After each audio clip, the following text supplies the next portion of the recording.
زمونږ د دیوبند والا هر څه څلور دي. الله دې مهربان شي، هغه نور دې الله څلور کړي.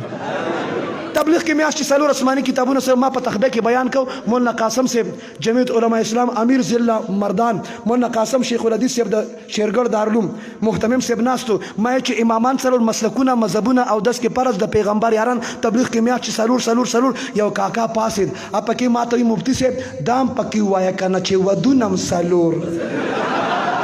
ما اذا چلو مسنا ثلاثه ورباع ودونه دا اوس نشي ویلي، دومره کور یارولي یې او میک دې لګولي دې ستا د څلور اواز کور ته لاړ او هغوی دومره پیجني کړي چې په تاسو کې د خپل کس اواز هم پیژني.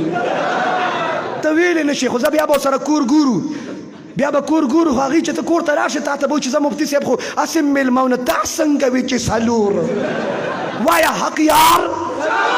او عجیبه خبر ده د پیر صاحب محترم مبارک پاکستان کې داسې خلک شته چې څلور یاران نه مني دام، چې څلور امامان نه مني دام، د طریقت چې څلور سلسلې نه مني دام، څلور مسلکونه چې نه مني دام، د تبلیغ چې څلور میاشتې نه مني دام، څلور حروف ولا جهاد چې نه مني قادیانان دام شته، څلور یاران چې نه مني دام شته، امامان چې څلور نه مني دام شته.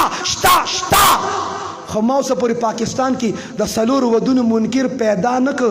دې له دا مشران هم تیار دي وایي که چېرته الله ورحمېد